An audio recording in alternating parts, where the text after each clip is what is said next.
He's good. Praise you, Jesus. We get to learn more about him today. Lord, just open yourselves up to his spirit. Let him speak to you as we spend this time together. Because that's what he wants to do, because he likes you. He likes you. He loves you. He wants to hang out. All right. So we are moving on with Hebrews, getting closer to the end. So we're still working through Hebrews chapter 11. I guess a thought I had to remind us, when we are reading these letters, these books of the Bible, they are written to a certain people in a certain time, and we want to understand that context as much as possible so we know how to interpret it for us now. It's not that it's meaningless to us now because it was written to someone else, but if we don't understand what they were saying and how they would have understood it at the time, we won't be able to grasp the full message that's trying to be communicated to us now. So it's always something to keep in mind when you're reading the Bible and when you're studying. The first thought is, what did it mean to the person writing it and who he was writing to, as best we can understand it. Obviously, we're far removed from their time and their culture, so that's why I like to spend the time trying to get this background stuff, trying to get a fundamental understanding of what was going on then and what they might have meant, and some of these things that aren't clear to us now, or some things that we assume we know and don't necessarily because we're just dealing from a different vantage point than from when they were. So it's a good thing to keep in mind as we're going through any of this stuff. But chapter 11, again, is about faith. It's famous for that. But again, the point is, the overarching point of the book was some people had some hard times. They were going to be facing some hard times. And the speaker, I think Paul, maybe not, but was encouraging them to look to Jesus, to look to what a great Savior and brother and priest and king you have to get you through whatever in life you may be faced. And know that there is a great future for you, but there's also a great present as you walk through life with him in power. And that's the encouragement here. That's why we look to Jesus. So this chapter is a reminder again of all these people that have gone before us, and they lived lives, and they lived as examples we can look to of what faith looks like. And keeping in mind that Jesus hadn't lived out his life on the earth yet. Some of them got glimpses of the future in him. I mentioned with Moses, there's a potential that he actually met Jesus outside of time and space when he was on the mountain and Jesus was transfigured. There may be some correlation there because God is bigger than our minds allow sometimes. And some of them got glimpses of what Jesus would be, what that would mean for them. But we have him now. We have the Spirit now. And how much greater a life we can live now that we have Jesus with us. But there's still great examples to look to. There's great things we can learn from the people that have lived life ahead of us. Because we're all one body. We're all God's people. And that's part of this message, is that you're in God's family now. And that's living this life together. All right, sorry. All right. And the first one, actually, the first example we get is God at creation in Hebrews 11:3. And the interesting, there's this focus a lot on faith being the power that draws the things that are in the invisible world into the visible. And so our first example is God himself in verse 3, when it says, by faith we understand the universe was created by the word of God, so that word of God, so that what is seen was not made out of things that are visible. Reminder, God is the one who's capable of making something out of nothing, and he's the only one that can do it. And we receive that power by him living in us. That's what faith is. That's what faith enables us to do. That same creative force that the God created everything that we see out of, that same power is available to us by faith. That's just a reminder of what we're capable of as we live life with him, and in him and through him. And this is how we can live the life he's called for us, and how we make him happy is living by faith. And that's the life we want to live. So we're kind of in the middle of the Moses section. Remember, Abraham and Moses got big sections. They're kind of prime examples in the middle of this chapter. So we followed the direct examples in Moses' life last time, and talked about how he was in a lot of ways a shadow, a type, a prefigurement of Jesus. There was so much overlap in the Moses story and the Jesus story. They're both born children of promise. God spoke to their mothers, and there was the powers in charge tried to kill their generation to wipe them out, and all this, and all this, the way they led the people, the way they exampled the priests, and all that kind of stuff. So Moses is a great picture of Jesus, and worth studying for that part, for what we can learn about who Jesus was to be by looking back a little bit at Moses. Anyway, all right, so we're in that section with Moses, but we are moving on to Moses' followers in verse 29, which is where we're going to start today. So Hebrews 11:29, by faith the people crossed the Red Sea as on dry land, but the Egyptians, when they attempted to do the same, were drowned. By faith the walls of Jericho fell down after they had been encircled for 7 days. By faith Rahab the prostitute did not perish with those who were disobedient, because she had given a friendly welcome to the spies. All right, so I want to briefly give the background for all these things when we come to them, just so make sure we're all on the same page and kind of get the gist. So this first one is the crossing of the Red Sea. Very famous story. You've probably seen a movie about it once or twice. And this is the prime story for Israel, for their history. This defined them as a people, this coming out of Egypt. So obviously there was the 10 plagues, and the final one is God judging the Egyptians for the destruction of his children. When Pharaoh tried to kill all the boys, this is kind of a repayment for that was the last plague, the plague of the firstborn. And then the people are free. They plunder Egypt without even any violence, basically, on their part. The Egyptians just hand them their goods, their wealth, and they carry that out with them. And they get out, and they're on their way, and then Pharaoh has the second thoughts, and he sends his army after them, and they run into this Sea of Reeds, the Red Sea, and they're stuck. And if you read the story, they are not a people full of bravery and power, and they're like, Moses, what'd you do? We're gonna die, And God's graciousness in that moment, he's like, fine, forget you if you're not going to trust me. That wasn't his heart. So he puts the cloud between them and gives them and separates parts of the waters, builds them up as a wall, and they walk through. And both the Israelites and those that joined, well, always remember too, being of the people of God was not a genetic thing. It was a choice. And there are lots of people that decided, we want to serve your God, and we're going to join you. And they participated in Passover, and they became circumcised and became members of God's people. So it wasn't just it's not this genetic thing. It's not by birth. Everyone has this choice. So they joined in. So there's this nation. It's called a mixed multitude later. It's not just one people.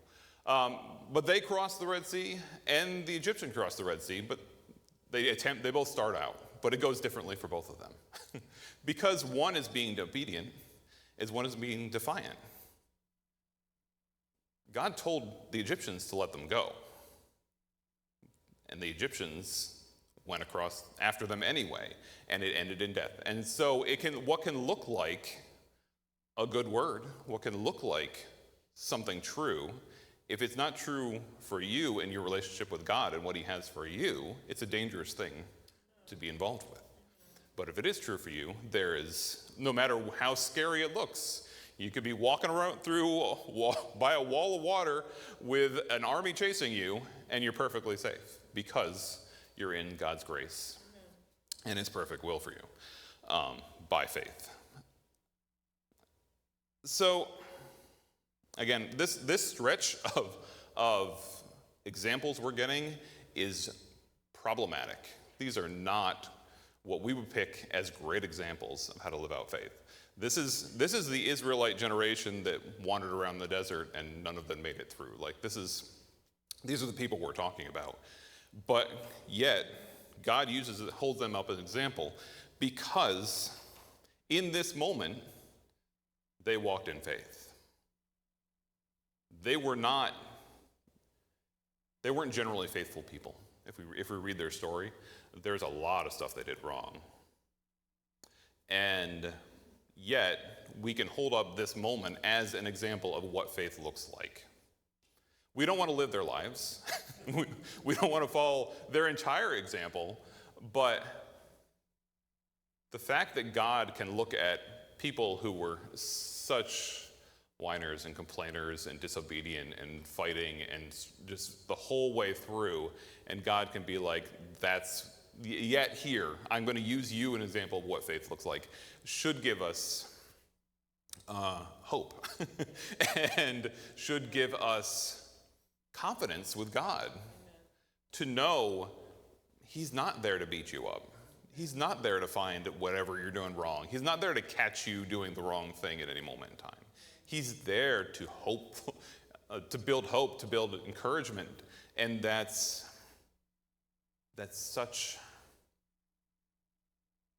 brings such peace if we can receive that in our hearts. And I think that's part of what the message was this morning already today. I think God's speaking that to our hearts is he's here for you. He's not here trying to find a way to kick you out of his family.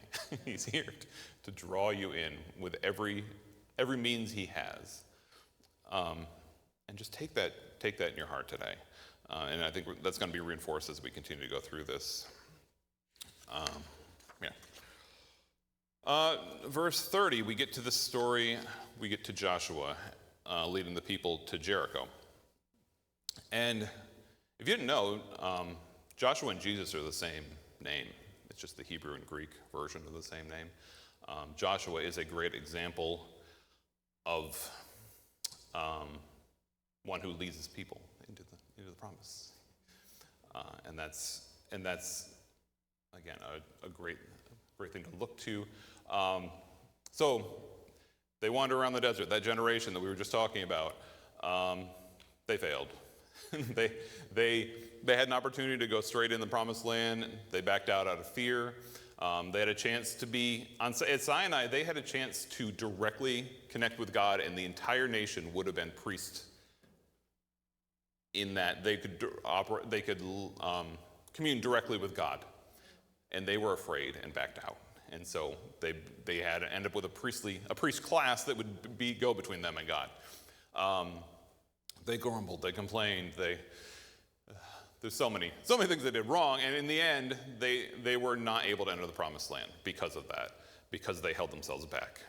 And so then this generation, I think it was 20 and under, rose up from, and these are the ones that get to go into Jericho, to the promised land. So they go through the wilderness, they get to the Jordan River, the waters part, they get to go through. They set up an altar to God. They circumcise themselves. And then Joshua leads them into the promised land.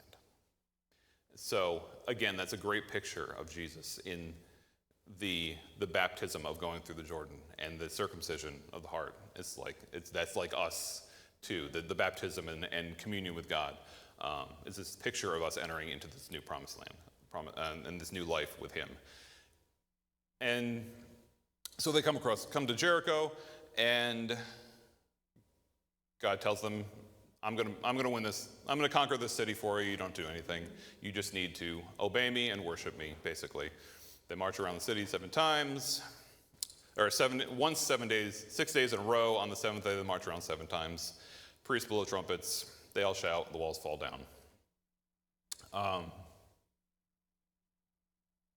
It does not appear to be a violation of the Sabbath because it seems to be a shorter walk that was allowed.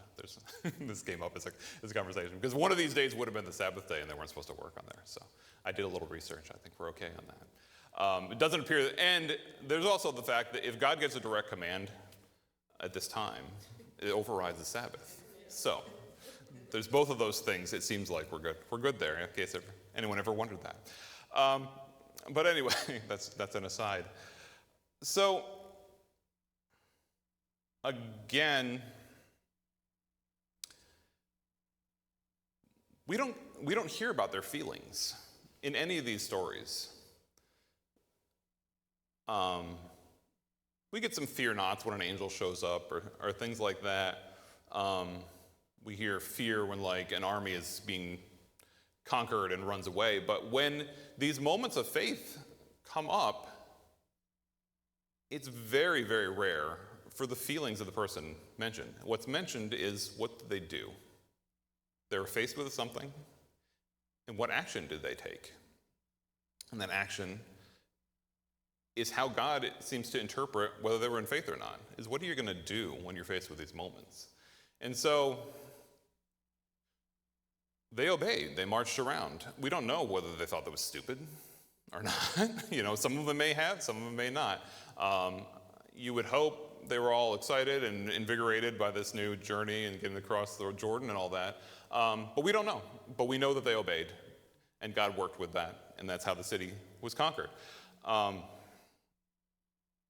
And again, this is an interesting example of obeying when it doesn't seem to make sense. we take that, and as we talk about, faith is about bringing the unseen into the seen. So it's rare for the seen to be your validation for taking the step that God wants you to take. The whole point is you don't get to physically see the thing before you do it. The point is doing it, trusting Him, and trusting in that relationship. So this is a great example of this doesn't make any sense. What are we doing? But God said it. I have trust in that, and I'm going to do it.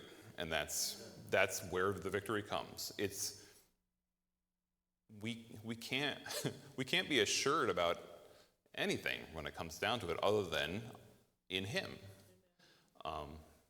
You can get a great job, and that industry can be out the window in 3 months. Like that. We can get. I don't know. We have no guarantee of what the world's going to do around and going to affect anything that we have or valid. So this idea, these things that we get in life, we strive for in life, and then we feel like everything's going to be good when I have that, is such a false basis for security. But we're in this world, and it feels valid. It feels good. It feels safe. It feels secure. But we have to be aware of our motives. Be aware of what we're purposing for. What are we grasping onto, spiritually, emotionally, socially, in the midst of these things, to make sure our trust isn't misplaced? Because, like I said, I'm not trying to make you fearful. That's not the point.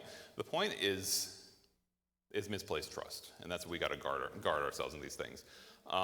And we're not. I think it was last time I talked about faith is not a blind venture either. We have assurance. We can look back. We have the Word. We have these witnesses. We have the early disciples. We see their lives lived. We see God work in the world.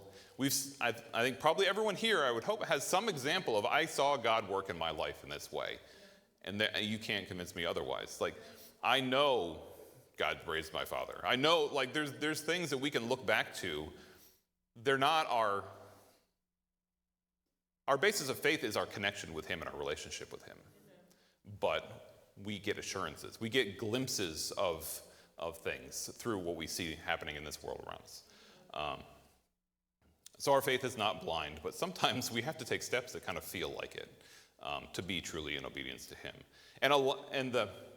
I think for me the biggest thing is, did I hear God? It's not like I'm like, if I knew it was him, he just popped up in front of me and said, do this, I'd be like, I'm good, I'll do it. Like, I think that we can all kind of say that. It's that developing the sensitivity to his voice and feeling and the confidence in your ability to hear him, that's the real issue that we have to work on. And that's where the work comes in. That's why we put the time in the relationship every day.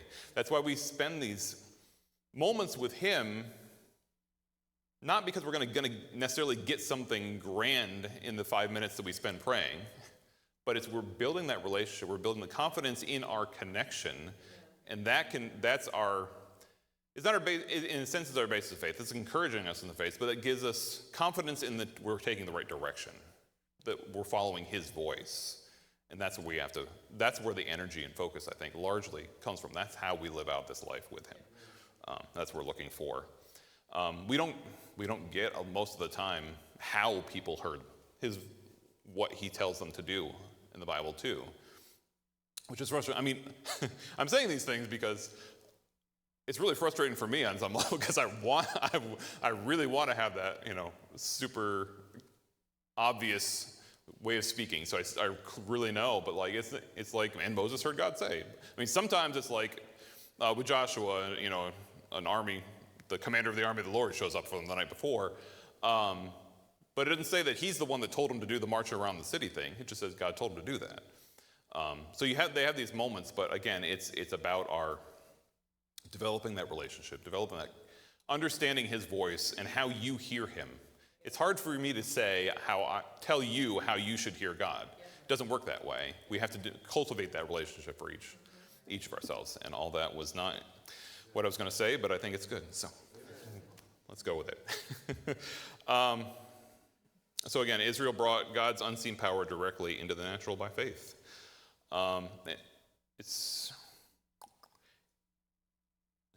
touch that. Moving on to the next verse, 31, we read about Rahab the prostitute, who did not perish. And this is during the Jericho story, if you're not familiar with it. There were some scouts. They went to the city, kind of see what was going on, and Rahab helped them out and said, I know God's with you, and we're all afraid of you, and just promise me you won't kill me and my family, and I'll help you out. And so she hid them up in her house. Her house is on the wall, and then she was going to hang a scarlet cord out the window to identify which one was her house, so when they come in and take the city, they know not to hurt her and her family. And it's an interesting thing in this scale of the story. We just got the whole nation crossing the Red Sea, and then this giant, miracle at Jericho where the walls fall down. There's like these big dramatic things, and we're kind of ending the specific stories with Rahab, and it's kind of an odd selection in the scale of the story. And the way ancient people organized a story, which we'll get into a little bit more, is different than the way we do a lot of times, but still, the fact that you're ending here is significant. And so there's a few thoughts I came across. None of this stuff I just come up with for the most part. You study, you read, you cultivate things, you try to decide what's true and kind of weed it out. Every once in a while, God gives you that little bolt of lightning that you think is you, but I'm sure someone else 100 years ago already thought of. But I hadn't heard it, did I know? But anyway, so all this stuff is, if it feels like I get too far into things, it's all available. I think this isn't like challenging. God, just read some stuff. Read the Bible. Spend some time with God. Anyway, so why Rahab? She's a great example of what it actually looks like to live in faith, to walk this out. She was in a challenging situation. She saw God's work, but it wasn't part of where she was at. So she had to make a choice to live her old life, to leave her old life and side with where she saw God working.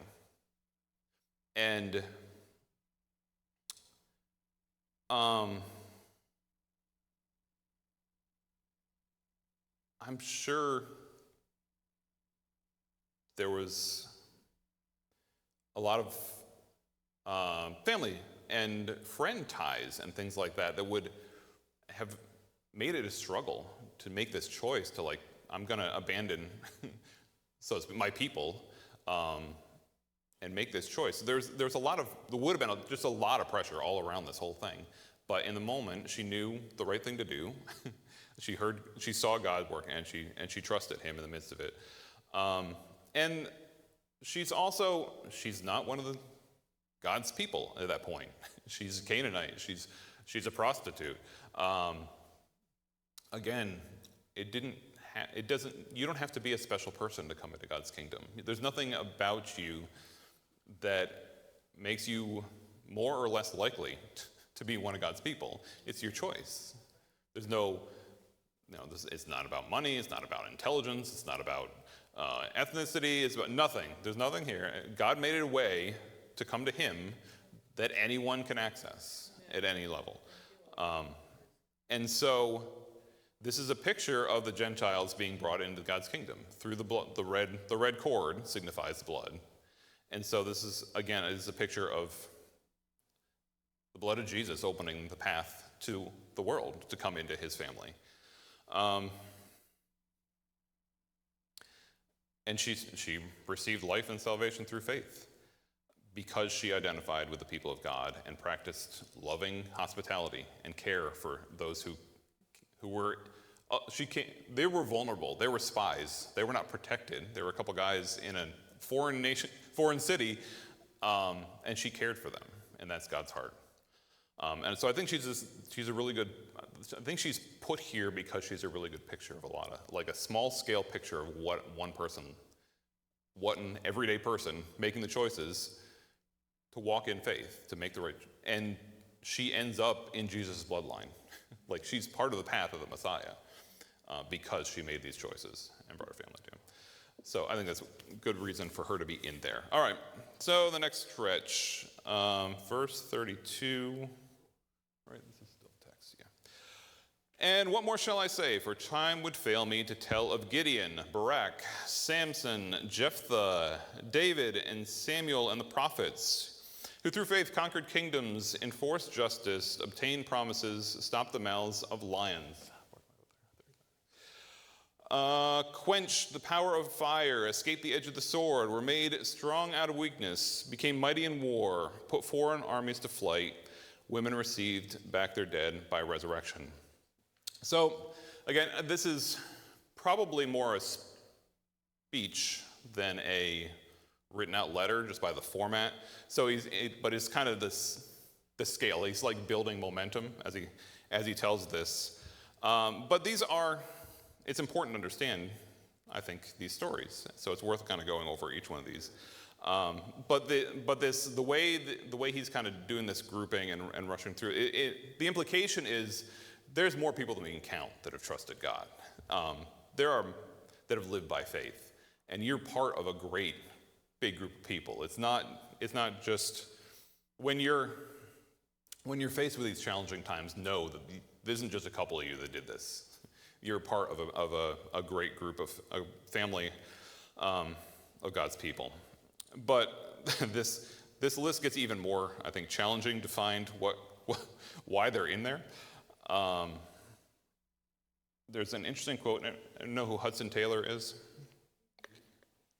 Hudson Taylor was a missionary to China, pretty famous in the circles, but he was an early one that got into China early. But he has a quote that says, "All God's giants have been weak men who did great things for God because they reckoned on God being with them." And I think that's a good picture here, as these guys, I think they're all guys, yeah, that we're going, do not consistently display brilliant amounts of faith throughout their entire lives and just perfect obedience. But they at least hit a moment where they had to trust God or not, and they did great things, and God was able to do great things through them. That's the big thing. Is I think we're getting more into what God is able to do through a person than making an example of how great this one guy did in this moment and stepped up. So again, we have some structural things that are interesting in here. Ditch. And we'll do it a little bit farther down. All right, so the first one, Gideon. So Gideon, we first find him, the Midianites are oppressing the people of Israel. This is after they've been in the land. We're in the book of Judges.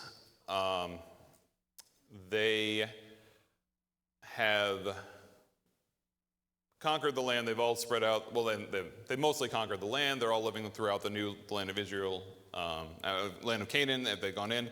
So the Midianites are coming in. Midian is, every time it's harvest time, they come in and take all their food, basically. So we find Gideon hiding in a wine press because he's afraid he's going to get his food taken away from him. And this angel shows up for him and says, basically like, greeting, mighty man of valor. And as he's hiding, which is a kind of a funny, ironic thing. So then he calls him to rescue his people. God's going to use him to rescue his people. First thing he does is he pulls down, in the town, there's an altar to Baal and an Asherah pole. So he's supposed to tear that down. So he bravely does that in the middle of the night. And he uses his father's cow and sacrifices one of them. So two cows, sacrifices one of them. The people come out the next morning and are like, who did this? And then they figure out it was Gideon, and Gideon's father defends him. Is like, Baal can defend himself. Do you have to fight for him? And so he kind of gets away from there. But then he calls out, brings in about 30. They collect about 30,000 people by God's grace to fight off the Midianites. And he's got this army, and then God tells him to first ask anyone who's afraid, and then they can go. So like 22,000. So you're left with about 10,000. And then, is there another step, or is it just the water thing? Is it just the water the next one? Water gets another 300. Yeah, I feel like there's another step, but maybe I'm imagining it. So then he tells them how to get a drink from the water, and then he ends up with 300 because God cuts it down, the army, to make it clear that this is God's victory and not the people's victory. And so they're outside the camp, and again, he is. I'm trying to get the order where it happens. And we've heard like putting out a fleece. So this is where Gideon says, well, how do I know for sure that you're going to do this through me? And so Gideon, he says, I'm going to put this fleece out, and if the ground's, I'm going to get this backwards probably, but if the ground's dry and the fleece is wet, I'll know it's you. And then he wakes up the next morning, and he squeezes out the fleece, and it's wet. He gets a bowl of water, and he's like, okay, well, to be sure, what if the ground's wet and the fleece is dry? And so God does that for him too. And again, these are not examples of how to operate our lives. Like, this is not a good example. This is a God accommodating someone just to get them through it. He's like, come on, I need you to do this. He's kind of like Moses in that beginning, when Moses just starts arguing about how inadequate he is. And that's the way Gideon starts off too. He's like, my family, you're going to pick me? I'm the least guy in the least family. And God seems to like to pick those people because he gets to show himself off instead of letting people think they're great. So he goes through the fleece things, and then they're outside the army with the 300 guys, and he's still afraid. And he's like, if you're still afraid, go on down to the camp. So he goes down to the camp, and then he hears some guys telling a story about a dream, about a bread rolls into the camp and destroys it, and the guy, the Midianite is like, this is Gideon, so it's an encouragement, like, oh, they're afraid of us, that's great. So that's where God, through step by step, just builds up his confidence in the midst of this whole thing, because he knows who he is, but he knows he'll do it too. He knows his heart, but he knows he needed to help him through it. And I think God knows us. He is willing to work with you. If you're willing to work with him, Gideon at least keeps inching forward. He doesn't bail on it. And again, we're pointing to him as an example of faith. And clearly, you wouldn't pick him, but he's making the step. He's making the choice. When the moment comes down to it, he does the thing. And I don't want to paint this picture that this is the way we want to walk out our faith. We're pointing this picture as like, this is how good and gracious and powerful God is in the midst of where we're at. But we have so much more potential than this because we have Christ. These are all people before Jesus. There's like two sides of this. I want it to be, he loves you, you're good enough. You don't need to change. You don't need to be anyone else other than who he made you to be. But also, come on, we can do it. There's more. So it's both in the midst of this. So, and also, there's just all around. Because they ask him to be king afterwards, and he's like, no, I won't be king. But you know what? He named his son Abimelech, which means my father is king.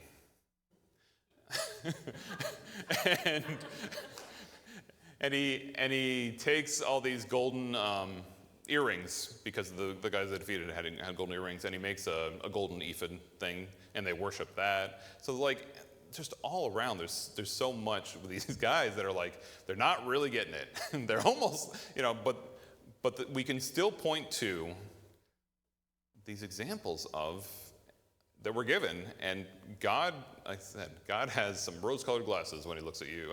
He is so loving and gracious. Again, receive that.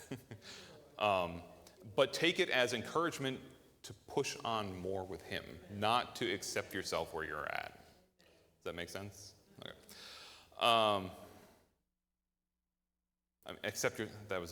That terminology. I think hopefully accept yourself because he made you who you are, and you're in the image of God, and you are the acorn to Jesus' oak tree. It's all in you already. You're there. But be encouraged to push, to strive for more, to be closer, to be stronger in him, to have that closer relationship. Yeah. All right, Barak. Yeah. So Barak it's interesting that for some reason, and no one has a good explanation for this that I could find, but we're actually reversed chronologically with these. So actually, Gideon happens after Barak, and Samson happens after Jephthah, and David happens after Samuel. And I'm not sure why, but it's a thing. If you're really curious about these things, try to figure it out. Let me know. So Barak happens before Gideon. So we're still in the time of the Judges. It's a time when Deborah is actually the judge of Israel, and she says, didn't God tell you to go defeat Jabin, who's the king of Canaan, who's another enemy they're facing at the time? And he doesn't say no, so he must be aware that this was the command on his life, but he said, I can't do it without you.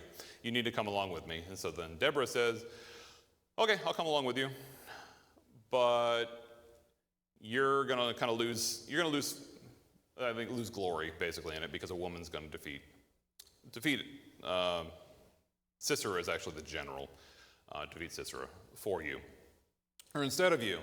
And so some people try to make this more like he was just trying to be humble, but really the point of the argument really seems to be that he wasn't confident in himself. He didn't think he could do it on his own, so he needed Deborah to be there to bring God with her, I guess. He didn't think he could handle it on his own. So he does lead them into battle. Sisera's on the run, and comes across a woman, Jael, and she says, and their family was kind of favorable to the Canaanite people, so he goes in, he thinks she's safe. She comes in the tent. He's like, give me something to drink. He asks for water, and she gives him milk. I'm not sure what the significance of that is. But so he goes to take a rest, and then she drives a tent peg through his head and kills him. Which is so it's a funny little anecdote in the middle of the whole thing of how it's done. And then they sing a song about it, how she did it, and it's great. But, so there's a lot in Judges that would make a good movie. Yeah. But again, this is the whole story. The whole book of Judges is about kind of the decline of Israel as loving and serving God. It's just this cycle of not serving God. Someone comes in and oppresses them or attacks them, and then they cry out to God. And it seems to be more about them just being sad that they're being oppressed than they really have a heart to turn back to God. But he just doesn't like to hear their pain, so he excuses them anyway. So this is just another cycle. A person in the cycle that. So again, Barak, the big defining thing about his story is that he doesn't go by himself. He has to have Deborah come with him, and then someone else gets the kill. Another woman gets the kill. And again, it's just another example, but he still went. God was gracious and provided Deborah for him to be that covering. And ultimately, the victory matters more than who got the victory. And so God's people are rescued because that was the ultimate point. But again, you have a weak man in himself, but he makes the right choice in the right moment when he's faced with an act. Geez, time flew by. I knew it was anyway. Great. I'm almost halfway through the notes. So yeah, it's kind of true. Samson's a fun one, but we'll have to do him next. Yeah, so I guess I feel like what God's been speaking to for the most part is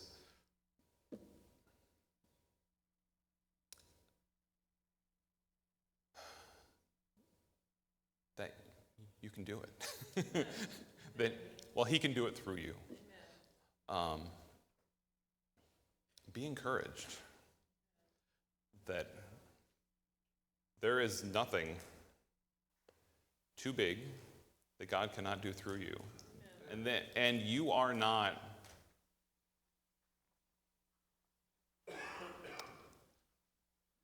I don't struggle with whether God can do something. I struggle whether I can do the thing I need to do in the moment. Whether I'm going to be the one that God is able to use because I might screw it up. And I think we can look to these guys as screw-ups. And yet, God took the time and worked through them, and his grace was there, and great things happened through them because of his grace. So that line of thinking is foolish on my part. And if anyone else can connect with that thought, it's not the truth. God wants to use you. He will use you. He can use you. You get to be part of it. And stop believing the lie that you can, that he won't, that you're not enough, that someone else is better for it, because that's not true. He's here with you, he's through you, and he takes joy in that because it's an opportunity for you to connect with him in a way that, the power that created the universe he wants you to join in with him with that. Like he wants you to experience that power, that grace, that just what amazing things can be done, like by connecting with him. There's so much more available. There's so much more to him than we can ever grasp, but there's so much more we can grasp on the way there, and growing in him. So just receive how loved you are, and just worship the God who makes it all happen.